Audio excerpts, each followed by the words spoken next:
नमस्कार, मैं हूं दिव्या कोटर और आप देख रहे हैं TV9 डिजिटल।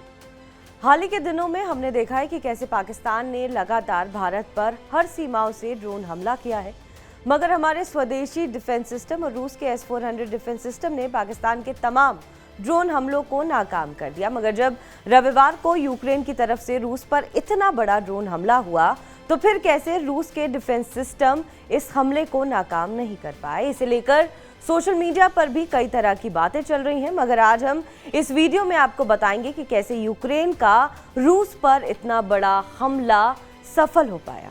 तो सबसे पहले आपको ये जानना जरूरी है कि यूक्रेन और रूस के बीच 3 साल से युद्ध जारी है, मगर बावजूद इसके दोनों देशों के बीच आयात और निर्यात जारी है और ये इस हमले की सबसे बड़ी वजह बनी। यूक्रेन ने रविवार को रूस को दहलाते हुए 2022 से शुरू हुए युद्ध में सबसे भीषण हमला किया है।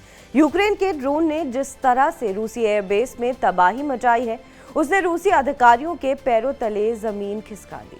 यूक्रेनी हमलों ने रूसी सैनिकों की तैयारियों और उनकी डिफेंस स्ट्रैटेजी की पोल खोलकर रख दी है। 117 FPV यानी फर्स्ट पर्सन व्यू ड्रोन की मदद से यूक्रेनी सुरक्षा एजेंसी SBU ने रूस के अंदर 5 अलग अलग क्षेत्रों यानी मुर्मांस्क, इरकुत्स्क, इवानोवो, रियाजान और अमूर में स्थित एयरबेस पर हमला किया। इस हमले में करीब $7 अरब मूल्य के 40 से ज्यादा स्ट्रैटेजिक बम वर्षक विमानों को निशाना बनाया गया। FPV यानी फर्स्ट पर्सन व्यू ड्रोन आमतौर पर ऑपरेटर द्वारा रिमोट कंट्रोल से उड़ाए जाते हैं। ऑपरेटर हेडसेट या स्क्रीन पर लाइव फीड देखकर ड्रोन को किसी टारगेट की तरफ ले जाता है और सटीक हमला करता है। यूक्रेन ने इन ड्रोन को कंटेनरों में छिपाकर ट्रकों के जरिए रूस के भीतर गहराई तक पहुंचाया और वहीं से लॉन्च कर दिया। इस तरीके ने रूस की एयर डिफेंस को चकमा दे दिया, क्योंकि ड्रोन बेहद नजदीक से लॉन्च किए गए थे और उनका जवाब देने का समय ही नहीं मिला। रूस के एयर डिफेंस सिस्टम इस हमले को रोकने में बुरी तरह से नाकाम रहे। FPV ड्रोन काफी छोटे, सस्ते और तेज रफ्तार UAV होते हैं, जिन्हें ऑपरेटर एक कैमरे के जरिए लाइव कंट्रोल करता है। यूक्रेन ने इन ड्रोन को ट्रकों के जरिए रूस के भीतर गुप्त रूप से पहुंचाया और एयरबेस के काफी करीब से लॉन्च किया। ये ड्रोन करीब 100 किलोमीटर की रेंज वाले होते हैं, इसलिए संभावना है कि इन ड्रोनों की 100 किलोमीटर के दायरे से ही ऑपरेट किया गया होगा। बेलाया एयरबेस यूक्रेन से 4300 किलोमीटर और ओलेनिया एयरबेस यूक्रेन से 1800 किलोमीटर दूर है, इसलिए रूसी अधिकारियों को मानना ही होगा कि उनसे बहुत बड़ी गलती हो चुकी है। यूक्रेन ने इन एयरबेस के पास ट्रकों से ड्रोन पहुंचाए और फिर बम वर्षकों को कब्र में बदल दिया। अब कुछ पॉइंटर्स में समझते हैं कि आखिर रूस क्यों फेल हुआ। यूक्रेन के ड्रोन को रोकने में रूसी डिफेंस सिस्टम कैसे फेल हो पाए। लो फ्लाइंग प्रोफाइल यानी FPV ड्रोन जमीन से करीब सटकर उड़ान भरते हैं, यानी बेहद करीब उड़ते हैं, जिससे पारंपरिक रडार इन्हें पहचान नहीं पाते। एयरबेस के पास पहुंचकर हमले किए। ड्रोन हमले रूस के अंदर से ही शुरू हुए, जिससे एयर डिफेंस सिस्टम को रिएक्ट करने का समय ही नहीं मिला।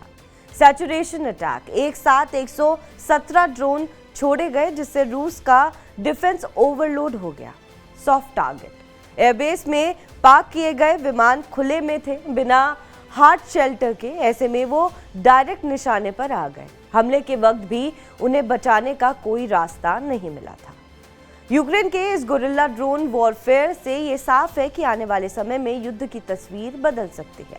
अब भारी हथियारों से ज्यादा स्मार्ट और मोबाइल टेक्नोलॉजी का इस्तेमाल युद्ध को नई दिशा दे रहा है।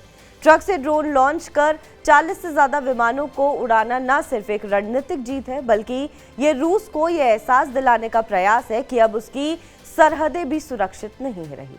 ज़ेलेंस्की ने साफ कहा है कि यूक्रेन अपनी आज़ादी और लोगों की सुरक्षा के लिए हर जरूरी कदम उठाएगा। इस हमले में रूस के कम से कम 41 मिलिट्री एयरक्राफ्ट्स को नुकसान पहुंचा। जिन विमानों को निशाना बनाया गया उनमें Tu-95 और Tu-22M3 जैसे बड़े बाहुबली बम वर्षक शामिल थे।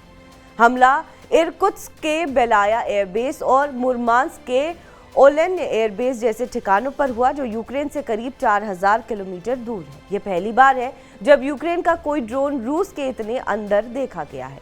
इस हमले के कुछ ही घंटों बाद रूस ने यूक्रेन पर जवाबी हमला किया। रूस की सेना ने यूक्रेन पर अब तक का सबसे बड़ा ड्रोन हमला करते हुए एक ही दिन में 472 ड्रोन और 7 मिसाइलें दागी। एक हमले में यूक्रेन के 12 सैनिक मारे गए और 60 से ज्यादा लोग घायल हैं। इसके बाद यूक्रेनी सेना के एक वरिष्ठ कमांडर मिखाइलो द्रापातिया ने इस्तीफा दे दिया। इससे ये साफ है कि ये लड़ाई अब दोनों पक्षों के लिए केवल सीमाओं की नहीं रही, बल्कि मनोवैज्ञानिक दबाव और रणनीतिक जीत की होड़ बन गई है। बहरहाल इस खबर पर आपका क्या कुछ कहना है, हमें कमेंट करके जरूर बताएं। बाकी देश और विदेश की तमाम बड़ी खबरों के लिए आप देखते रहें TV9 डिजिटल।